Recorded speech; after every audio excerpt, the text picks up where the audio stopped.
Good afternoon or good evening if you're watching from Europe or Moscow. Welcome to this edition of the Scott Ritter Show.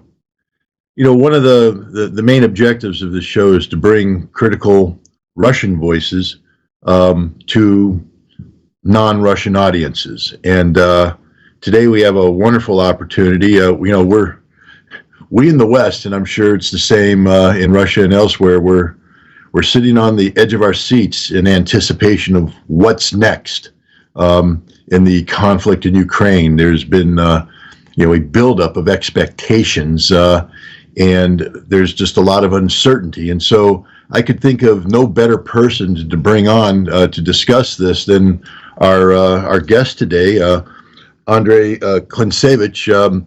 People who are familiar with the show might remember episode 10, where I had the opportunity to speak with his father, Franz, a Russian senator. Andrei is an expert. I think people who watch Russian TV see him. He's a frequent guest on shows providing his expertise. He's a Russian officer, or former Russian officer.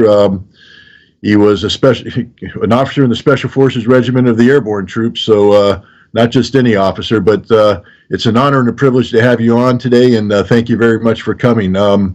I'm going to start off with breaking news. A good friend of mine and a colleague named Seymour Hersh just published an article about the destruction of the Nord Stream pipelines. In this article, he points a condemning finger at the role played by the United States and Norway in attacking a critical piece of European energy, a European energy system. What is Russia doing about this? What's your take on this? My understanding is that Russia claims that they have done their own investigation, they have their own conclusions. Now that something like this has come out, what's Russia's next step? It's a good question how our political and military leaders are going to react to that, because it is very important, but under the current circumstances, probably it's going to be kind of postponed decision. We do understand that this special military operation is being conducted, since there is some fingerprints of the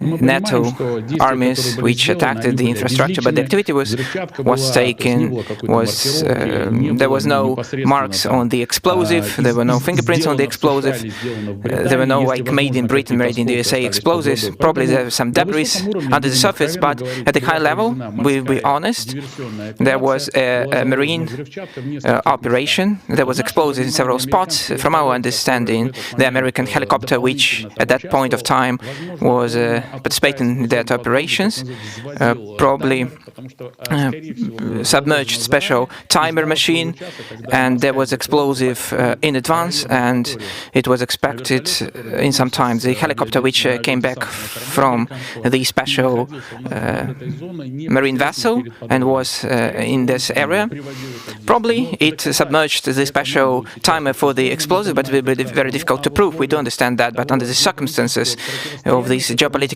confrontation which we see right now with the collected and united West under the leadership of the US, will be difficult to do anything. It is important to see that there is a kind of attack not against Europe, but not against Russia, but against Europe. Now we're switching our pipelines of gas to Asia. That's going to give a huge impetus to India development, Pakistan, and those countries which lacked some deficit. So the supply of gas and the supply of oil increased more than fourfold. It's 400% to India. So again, an opportunity to get access to the cheap resources. Just a quick follow-on question, because here in the United States, we're led to believe that the new round of sanctions targeting Russian oil and gas is going to be very effective. You live in Russia. How do you feel the impact? Do you feel the economic impact? Do you feel that the Russian economy is damaged, is shrinking? Or, as you indicated, is Russia able to find sufficient alternative outlets for its energy? You know, in the past, apart from military service, I also had the official state service, and I was the employee of the Ministry for Economic Development. I was responsible for foreign economic affairs with particular countries. I'm not going to elaborate on that right now. So we prepared for the confrontation against the West. In advance, we did our best to avoid the possible collateral damage. So there was a threat of swift switch off, so we created our own payment system. So we created our banking cards, MIR, which are accepted worldwide. So we prepared for all those measures by the West. So we also assumed that the European market would be closed for us and the market of those countries where we provided our fuel to. And we prepared for that in advance. A couple of figures. The point is that there are refineries, oil refineries in Russia. They worked to the extent of 70% capacity because we exported oil. It was much easier for many companies. They had long-term contracts. So far, right now, all these refineries are working 200 capacity because we are enjoying high added value supply chain of oil. So the companies switched their pipelines to different consortiums and companies providing oil to them, to different oil pipelines. I'm going to give you an example. A colleague of mine who works in a big company, he says, there was a special requirement, international requirement. We as oil exporting countries didn't have the right to spend our money, but in our industry right now we earn so much, we don't know what kind of new business to start, which is not going to be our core business. It proves that the Russian companies are starting to earn a lot of money, getting a lot of foreign exchange profit and earnings. So this very rapid appreciation of ruble says that in our current account there is a huge supply of foreign exchange in our budget. The West, together with and led by the US, were not right a strategic calculation of our steps. We enjoyed more benefits rather than drawbacks, and we earned a lot for 2022 particularly. Yes, we experienced huge expenses connected with the special military operation, but deducting those expenses and deducting other spending by the public, the budget would be enjoying surplus. So we earned more than we planned. That's an important message I think people need to hear in the West, that the sanctions have not done what they're supposed to do. Now let's transition over to the military side. Well, it's sort of the political military. Ukraine's president, Volodymyr Zelensky, has just made a European trip. He has been in the, I'm trying to be politically correct, but I need to be on the begging mode. He is begging for assistance, begging for weapons, begging for money. What's your assessment of this? Is his trip going to succeed? Is NATO going to open up their bank vaults, their arsenals, and give Volodymyr Zelensky everything he's asking for? And if they do, is this going to have a meaningful impact on the battlefield for Russia?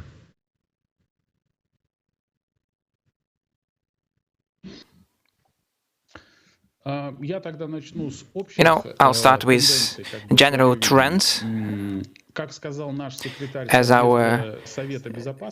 the Security Council Secretary of Russia, which is a collective agency including 7 ministers and under the leadership of the president, says that we deal not with the Western countries but with the countries which are under the control of the Western capital. It's multinational companies in some countries, particularly the military industry, and they dictate the terms what to do. What we are witnessing right now, we see that American corporations, military corporation enterprises, allocated different sectors in which they're going to work. And those areas, they are starting to kill European producers of armor and weapons. For example, Leopard tank provision says that the countries which are going to do that are going to have Abrams tanks instead of that, and they're going to sign new contracts. The same situation is true for the aircraft, Lockheed Martin company proposes buying F-35 jet fighters, and it is trying to kill Eurofighter company, Typhoon, which is headquartered in 4 countries, even though Germany is the headquarters of this consortium providing these aircraft, gave up the idea of using this, and they're going to buy F-35 jet fighter. So we are to see a huge fight on the battlefield, and like Lloyd Austin, the defense secretary of the US, says that the forthcoming months is going to be no return point. Now there is a step to take by Russia, and this huge offensive we are preparing for is going to be a huge acid test for the Ukrainian army, for their resistance. They will not be able to do something new because of the supply of tanks, jet fighters. This is summer and autumn time. Now the task is to stabilize the front, and in summertime try to kill the land corridor to the Crimea. As for the Britain, we see right now that the Americans in Ukraine, apart from weakening Russia, are trying to test their military concepts. I'd like to remind all those audience that at the end of 2021, the American headquarters for training and TRIDOC doctrine tried a new concept which is called Operation 2028, where they manifested that they are moving from the brigade system to the division system, and there's going to be a division of breakthrough, which are going to consist only of tanks, which huge high-tech engineering assistance, artillery systems, and special fighting helicopters. Right now, the formation of the tank division, of the so-called President Division, consisting of the West tanks, we see that the Americans will be shaping so-called the division of breakthrough in Ukraine for their counteroffense. Of course, the helicopters and jet fighters are required for that attempt. In their assistance package for 2023, we see that apart from other systems, they're going to provide 2,000, to be precise, 4,000 of special rockets and anti-tank rocket missiles, Hellfire probably, used by the fighting helicopters. So only the British leaders have these Apache American-produced helicopters, and we see that the Ukrainian pilots are being trained on these Apache helicopters. I believe that the first stage of this route is going to be asking for these helicopters, but without these helicopters, this called breakthrough division offensive will be impossible. And the second point, everybody is trying to understand which multifunctional jet fighters are going to be provided to Ukraine. We talked about F-16 and American jet fighters, and the destruction is going to have a huge impact on the American image.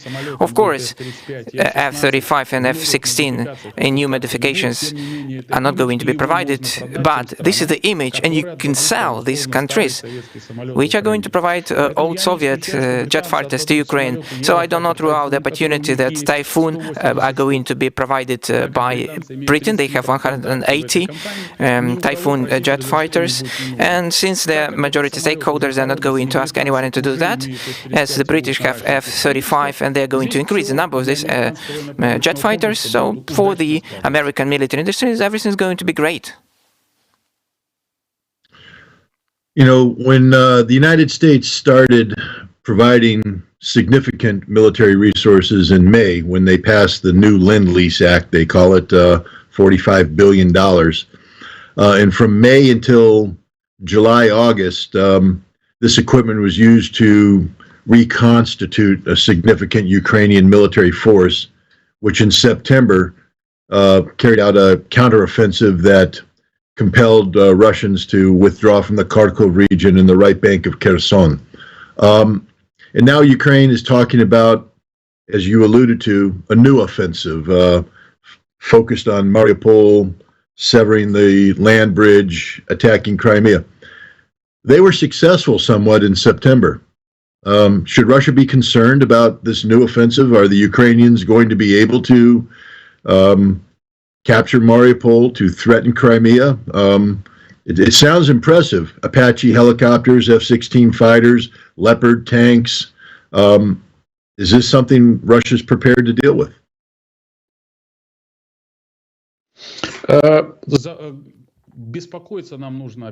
We should be worried, we should be concerned, since this equipment is going to be used on the battlefield.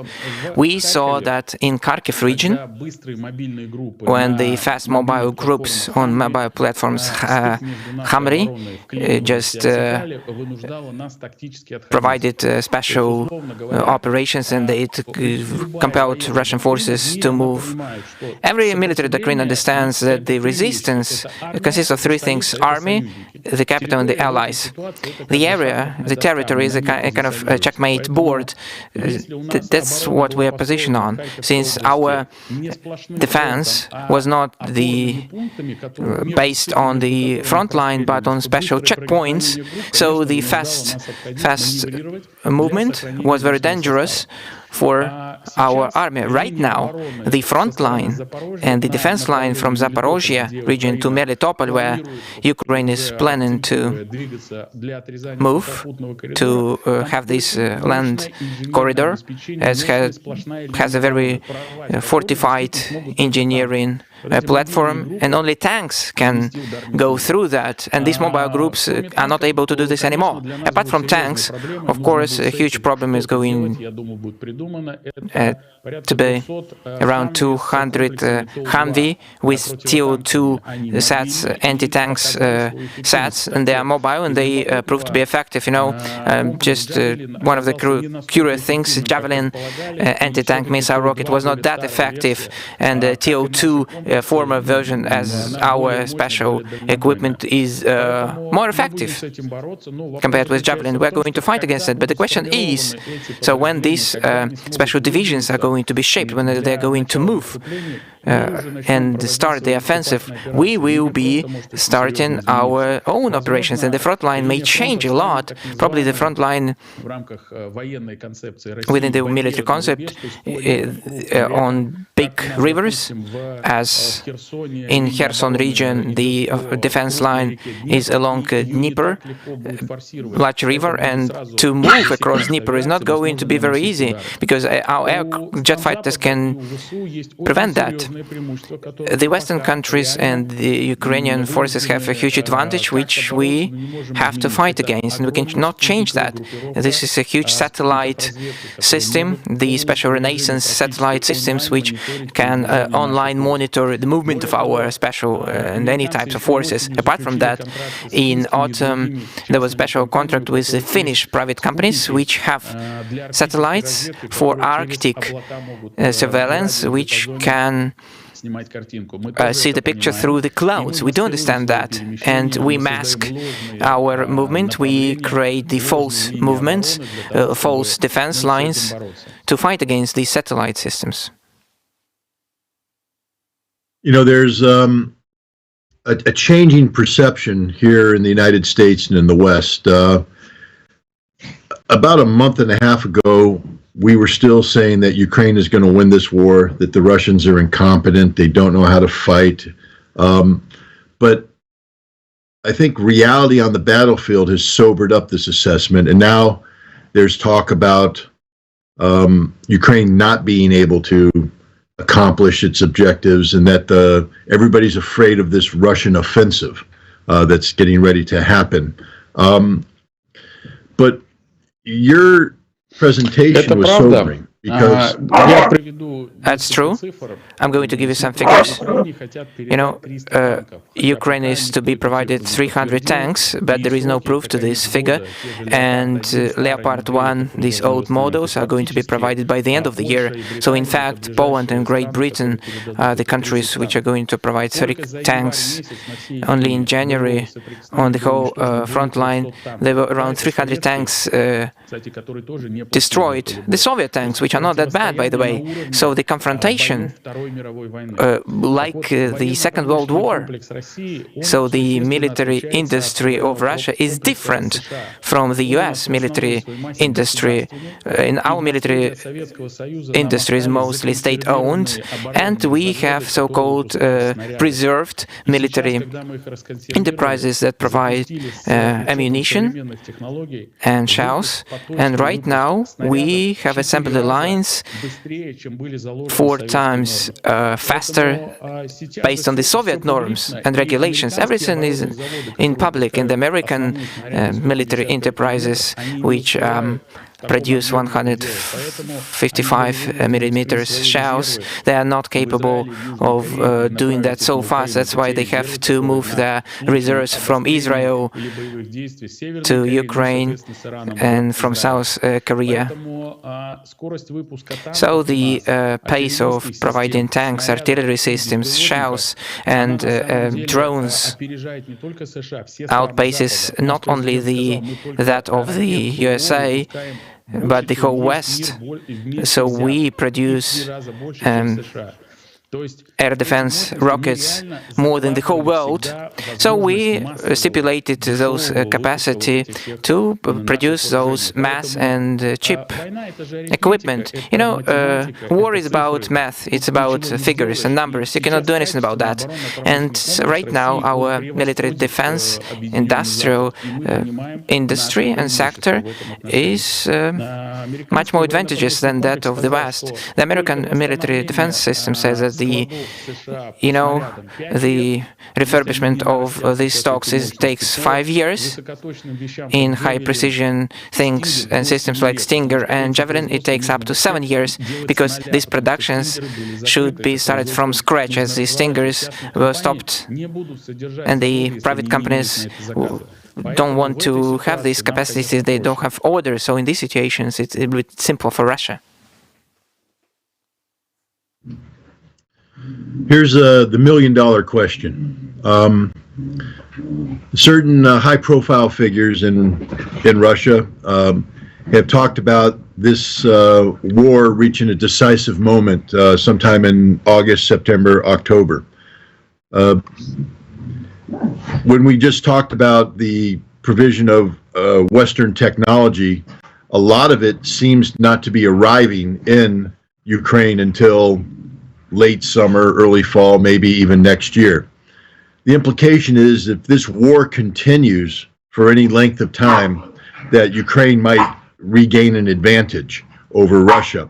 Do you think Russia will be able to win this war, to destroy the Ukrainian military by the end of summer, early fall this year?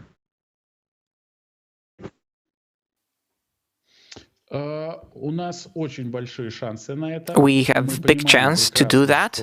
We do realize that NATO hasn't joined the defense of Ukraine yet to the full extent. We are monitoring the increase in the military forces in the Eastern Europe, the Baltic states, Romania, and the Baltic states.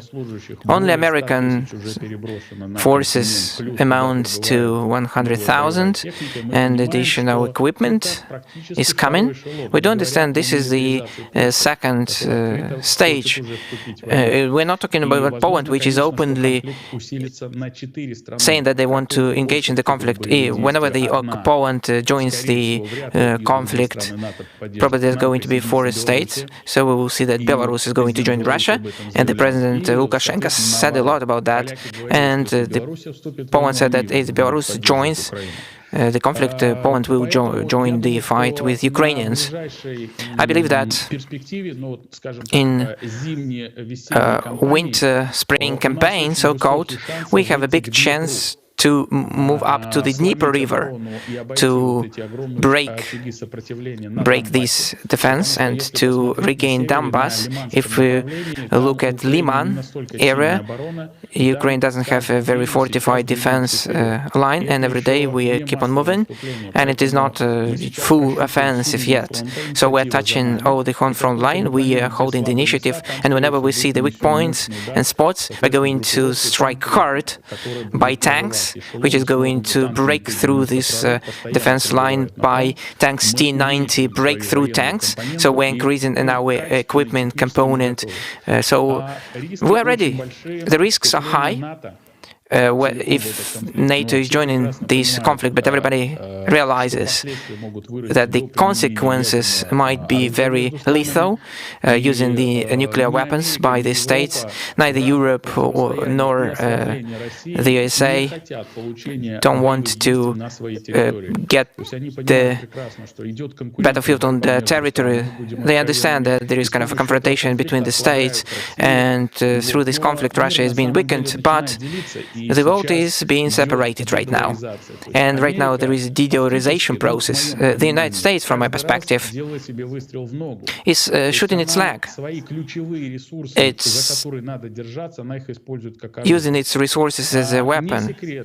It's not classified information that the American political leaders were very smart after the World War II and within the Marshall Plan. They managed to impose dollar as the reserve currency, and now it can issue this and print money. And now they're using the dollar as a weapon, and it makes its partners, Saudi Arabia, to give up that. And one of the examples, the second army in NATO, Turkish army, they're not allowed to buy F-16 jet fighters. And the Turks are going to buy different jet fighters, probably from Russia, from Korea, or from other states like China. So the United States is going to lose markets.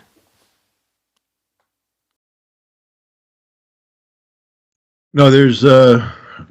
I think there's three aspects to this conflict. There's the economic aspect, and as you indicated, I think Russia is coming out quite well in the economic aspect. The United States, as you indicated, has shot itself in the foot. Europe has definitely shot themselves in the foot.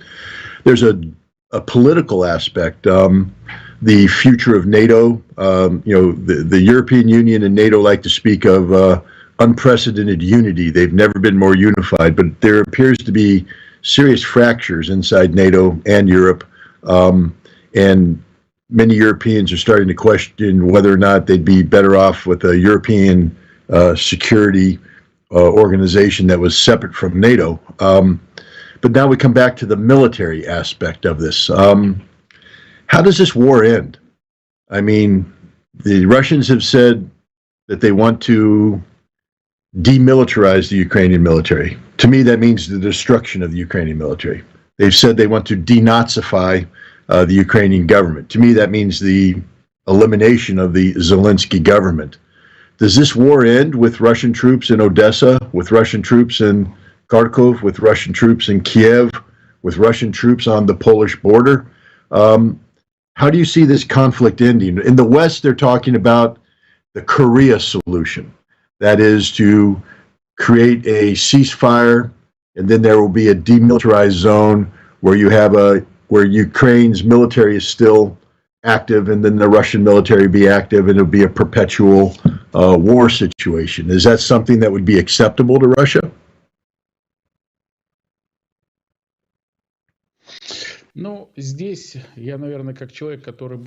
As a person who participated in the war, I'm always for any peace, as is going to end suffering of just the people. I would like to mention that the Peruvian shamans, which in January had special operations, they said that the peace would be concluded in August. I would like to believe in their forecasts. But the goals of Russia in these special military operations don't have these specific line, specific shapes. They are quite variable. So we need to move to the border of Poland and to change the political structure and the political regime of Ukraine as it is hostile to Russia. The terrorist attacks are going to be against Russia in the future if we do not do that.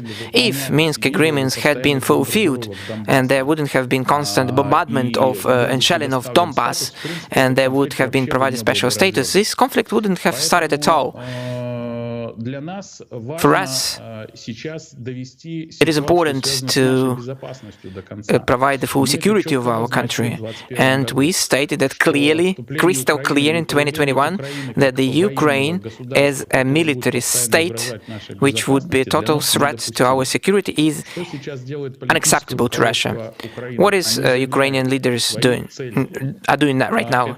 They say that the objective is not that Russian troops should leave the Ukrainian territory. This is the division of Russia into separate states, the Russian Federation into separate states and separate federations, and the destruction of the nuclear potential and our forces. This is existential threat which is unacceptable to us at all. What is the final point for Russia? Of course, it is the change of the political leaders in Ukraine. It should be a neutral state. If tomorrow they say that they are a neutral state, as Switzerland or any other neutral state, that would be acceptable to us. They would give up an idea of joining any political and military blocs,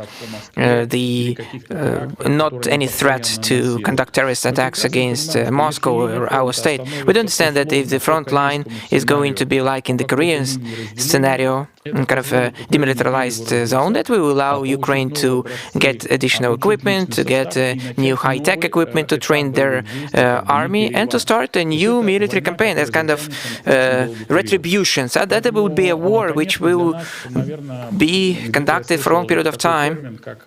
I've heard the term that operation, if there is a wound, if you do not clean this wound, it will swell again. So the surgeons, the doctors say that this is going to be full sanation of the wound, otherwise it will swell forever.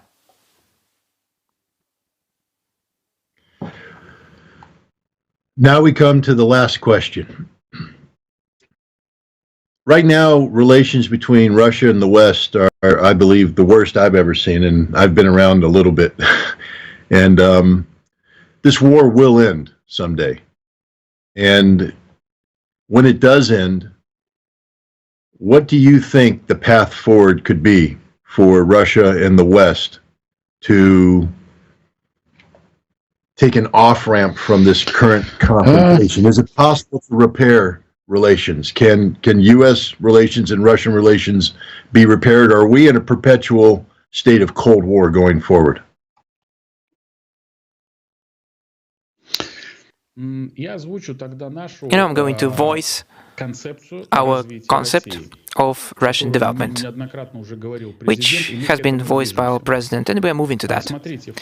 Look, in fact, right now Russia is not creating the Soviet Union 2.0, but it's creating a new union, Eurasian Economic Union, including 5 countries. It is not a military, it is a comprehensive economic union, and it bears some fruit. And it's going to be joined by other states, special status for the states, observers. This union starts to shape a new union with China. It's called the Shanghai Organization for Cooperation. So the goal and the objective set by China and Russia is called a big Eurasian partnership for the European Union states on equal right status should work with Russia and with China. That's going to be the biggest continent, which is going to be self-sufficient and the most beneficial. But if it happens, if this continent exists, then the USA and Great Britain will not be able to use their colonial rent or so-called royalty, making money on that. So the objective of the USA and Great Great Britain is to kill this emerging union, which is in infant stage. Right now, there is a kind of division of Europe. We see how much pressure on Germany through Poland, how this economic potential is being weakened. You know, Rand Corporation provides these reports, and in January last year they published a special report saying that for the United States, the movement and shift of production capacity from Europe to the US will be a good thing. You know, the Rand Corporation provided a big report as well. They say that this conflict for a long time is not beneficial for the Western countries. We need to sit at the negotiating table. We need to leave these territories to Russia, and the sanctions should be lifted then. That's going to be benefit for all of us. Considering that, we see that the United States and the military industry has made a lot of money. They have long-term contracts. They are moving forward. They're moving ahead. And so there is time to leave this conflict. And we see that probably the United States will look for exit points from these conflicts to sign an agreement with Russia, but not to lose an image, global image. They keep on saying about their global dominance, and there are some states which correspond to this image, and they want to keep their face. That's very important for them. To a particular extent, the world has two campuses, Russia, China, and other states, and on the other bank of the river, the US and its allies, as our officials keep on saying, there's going to be a special solution out of this conflict. There's going to be a decision made. I believe it's going to happen this year. Well, that's very sobering. Again, I want to thank you very much for coming, Andrei Klincevich, military expert. I think anybody watching this has received invaluable insight into Russian thinking, and hopefully the right people in the West are watching this, and they're paying attention, and we'll make the right decisions going forward to try and bring out, as Andrei said, a peaceful outcome. At the end of the day, the lives and livelihoods of the civilians that are caught up in this war should be first and foremost in the minds of every politician. And let's hope that that's that. Remember, thanks for tuning in, and knowledge is power.